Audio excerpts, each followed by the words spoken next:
morning po. Dito ulit tayo sa farm.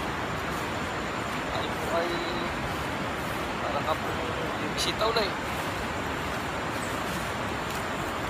Basta natin mga halamanan dito. Yan, mga rambutan.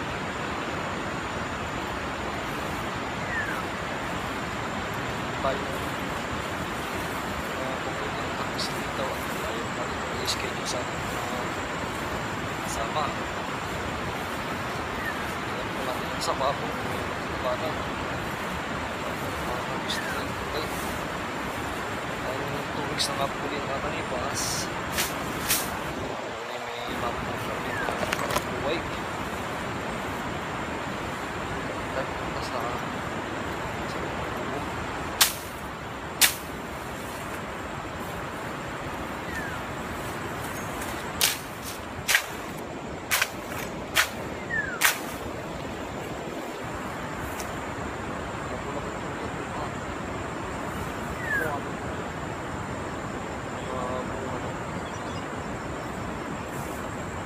yan po ang ating ubay, may mga bunga na. Yan. Doon po sa hindi pa nakakaalam, ang ubay po ay nabunga. Yan po ay po pwede ring lutuin. Panggamit, ika nga, or pwedeng pambinhi. So ibig sabihin po niyan, pagka po gayang nabunga ng ube, yan po ay may laman na din. Mas malaki po yung nasa ilalim ng lupa, ika nga. Kung masukal ng ating farm.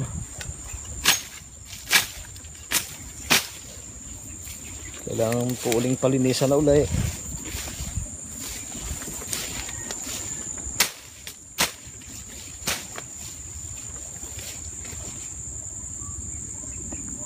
Yan po ang ating lumang kubo.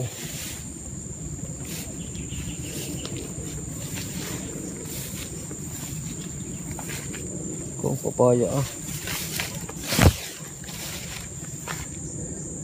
bunga na rin ang papayang ari.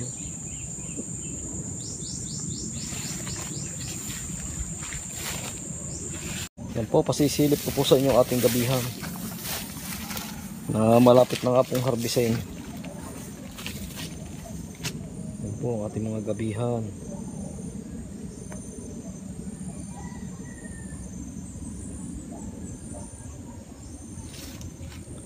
Maputok na nga po ang lupa.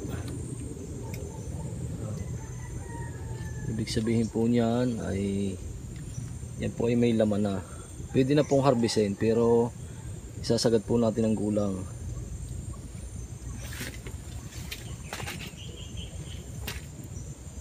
Talaga pong green na green ang ating gabi. Ibig pong sabihin wala sakit.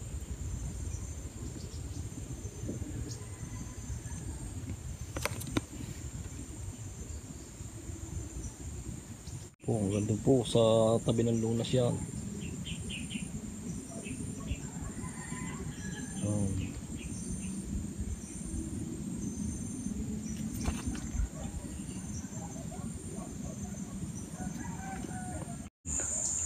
May saging na ulit tayong matitiba. I-schedule lang po natin sa ating suki. Meron na rin po tayo nakita doon sa labak na pwede na harbisin. Titingin pa po tayo doon sa kapatagan.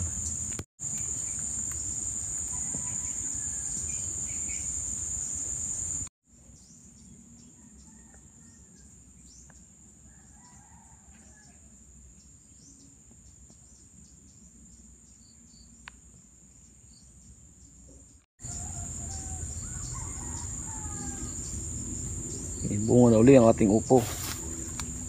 O, dalawa na uli ang buko. Talagang walang ubos ang upo. Itong isa, malaki-laki na. Isang aring mga gulay na uli.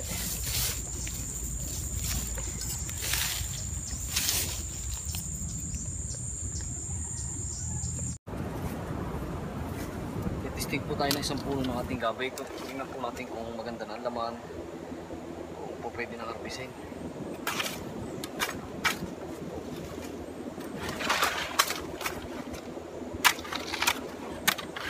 Testing po muna, testing.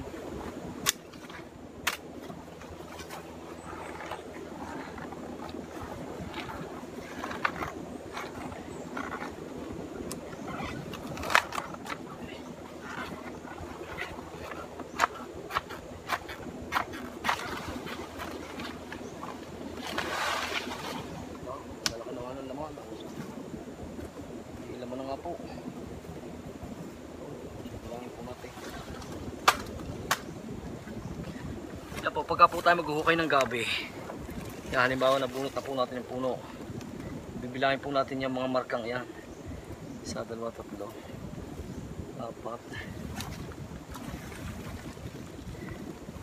4 po.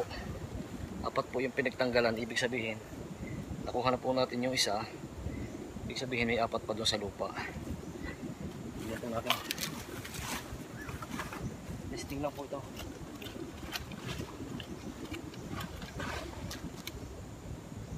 Ba, pwede na nga, ang lalaki na. Dalawa.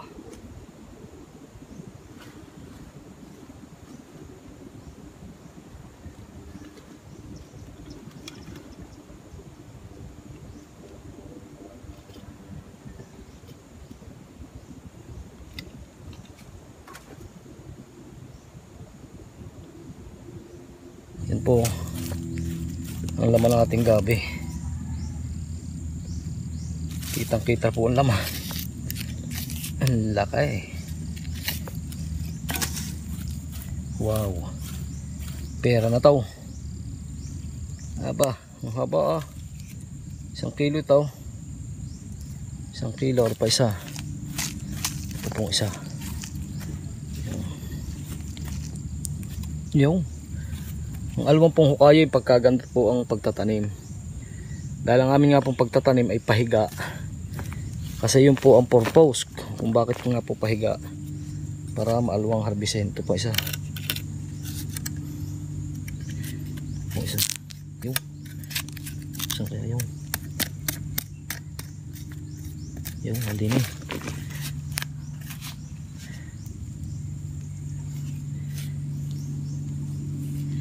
Yan, medyo mura pa po ang isa. Ibig sabihin, yan, 5 puno po sa isang, 5 piraso po sa isang puno ang laman. Ibig sabihin po ay hindi na po masama yan. Napakaganda na nga pong laman ng gabi. Yan po ay kahit timbangin natin ay nasa 2 kilo. So kung may 1,000 puno po tayo na gabi at ganito po ang magiging resulta ng laman, haharvest po tayo ng mga 2 tonelada. Times na lang po natin sa 20 pesos.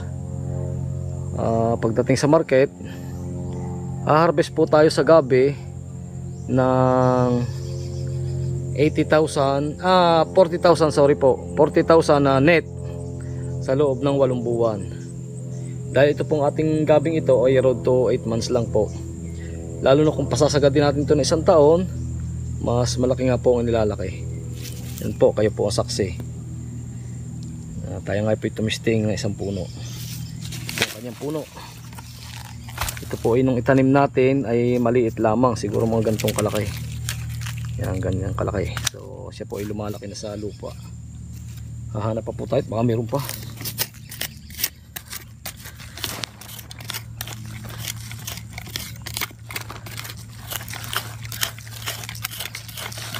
Yan. Kaya po yan, ganyan na nga po kalaman ang ating gabi. Nakakatuwa po. Natatanaw na po natin ang income. Na kung haharbisin nga po natin ngayon, pwede na po. Kaya lang po ay pasasagarin po natin sa gulang. Nakakatuwa. Tatanim na po uli natin yung ating hinukay.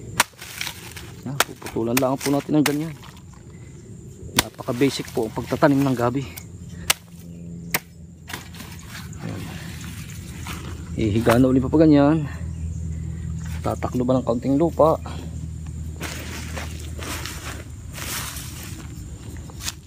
Tataklo ba po ulit ng kaunting lupa.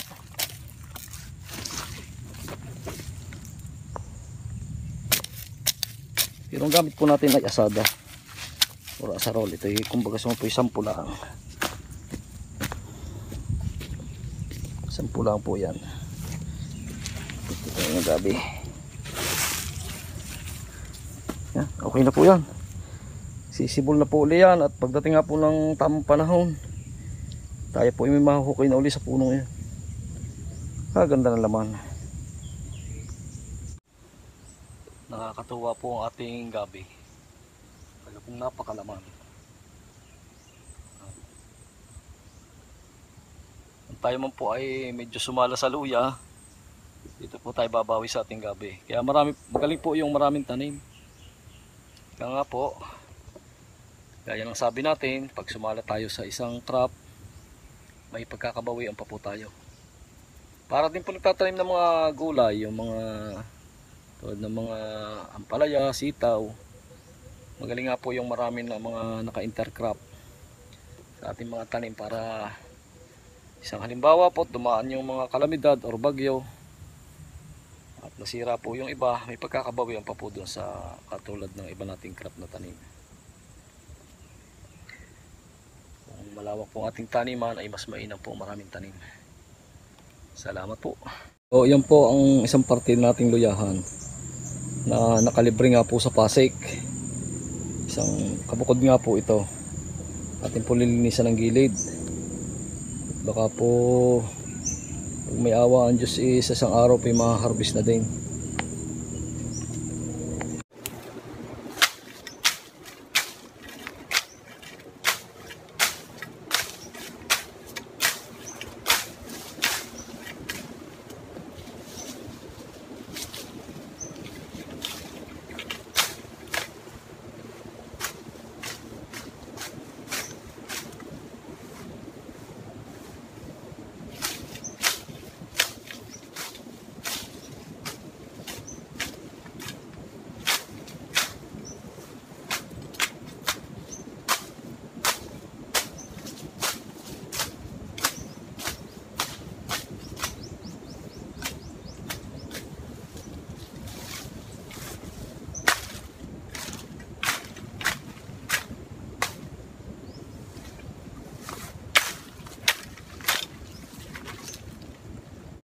So isang trivia nga po sa mga nagtatanim ng luya, doon lalo't higit nga po doon sa mga baguhan pa.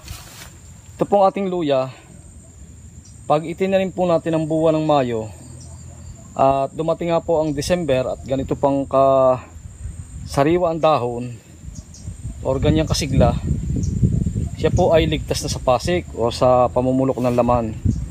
Yan po ay maisasagad na po natin ang gulang niyan at pwedeng pambinhi na kung haharbisin natin ang buwan ng April, March or May. So yan nga po isang sikreto at nais ko pong ipaalam sa inyo na ang luya nga po ay pagpatak nga po ng December ay ligtas na sa pasik. Ika nga po ay masusunod po natin ang tamang gulang sa luya.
So yun po, kung natatandaan nyo po yung ating binidyo na tubo na galing nga po sa Balumbong doon po sa San Pablo, Laguna. Ito po yung ating hininging binhi. So mayroon na rin po tayo. So hindi lang po nga kasing taba or kasing ganda ng ating kinuha sa Laguna, siguro nga po nasa lupa. Ating pong titikman, harvestin po natin, tapos yung pong padulo ay atin pong itatanim uli. Napakasarap po ng tubong ito. Ito po ay sabi nga po ay vitamins. Pagka nga po ganitong nasa ika nga po ay natural.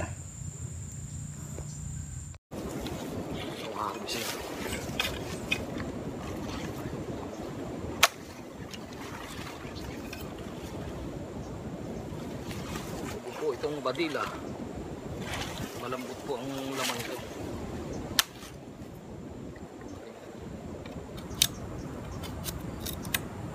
Nasa magagaling ng ngipin, matibay ang ngipin, pwede ka makain ng tubo. Yung pagka ang ngipin mo ay mahina, huwag kang atong ito, mababali yung ngipin.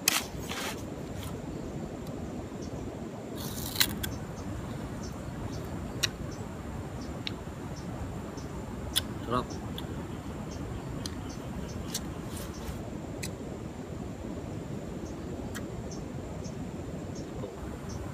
Sinasapa.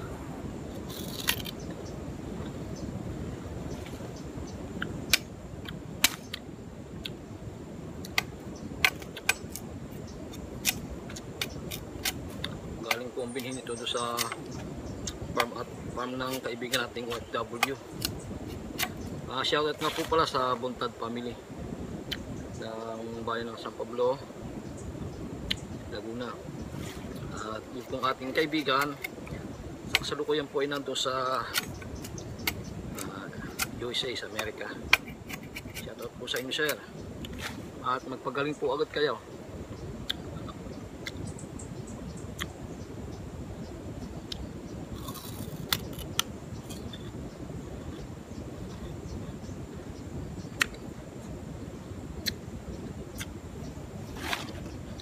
Ano po ay ating tatanim ulit.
Ating gabi.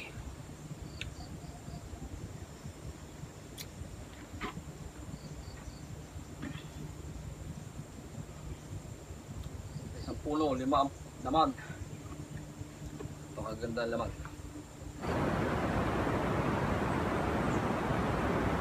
Ito, bumati po tayo ng talbos sa sili at saka po yung uyang tamatakbo. Ito tayo magamit sa bahay. Ito ay paborito ni Kapahima. Sa sili. Nilalagay namin sa palato. Sari-sari nga po ang pwede magsampay ito. Ito po yung paborito ko din. Dito po sa farm pagkapo na po yung tanong. Marami po sa aming pupunto sa lalo na kapag sa gulay ay hindi na po natin bibilihin. Ikakapipas na po natin kinapapap. Tulad nga po nitong talbos sa sili. Sa tulang ay hindi tanim, tuwisi ko lang ito. Yung luya ay pinagtain. Ito mo po ay galing sa ating binhay na patalsiklado sa kabilang tabi ay sumuloy na po. Ito po ang resulta ngayon. Kinuha na po natin ang gagamit din po sa bahay. At masarap po pagka may buwan, ika nga po.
baka. Bising. Gusto rin.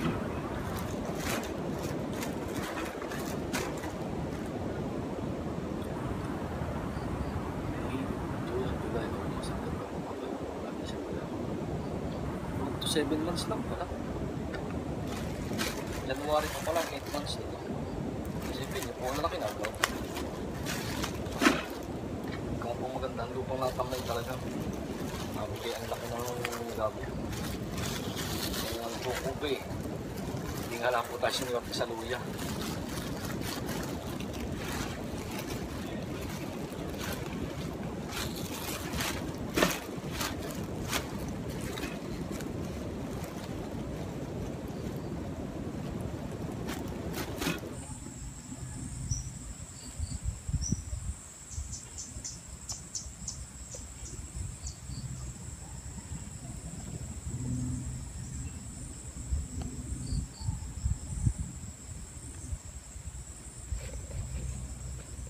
O yan po, hanggang dito na lang po ating video. At sana po ay nag-enjoy kayo sa ating ginawa dito sa ating farm. Nakaharvest po tayo ng mga panggulay. Makakatulong nga po kay Kabiera sa pagpapalakas nga po niya. Awa naman po ng Diyos yan, no? Na po ay malakas-lakas na. Nakakalakad-lakad na po. Kaya dito ko na po pinuputol ating video. Sana po sa susunod na video tayo po magsama-sama uli. At doon po sa lahat ng ating mga subscribers, viewers, silent viewers, at sa lahat nga po ng mga OFW na walang sawang sumusuporta sa ating channel, maraming salamat po sa inyo. At shoutout po sa inyong lahat. Lagi po kayong mag-iingat. God bless po.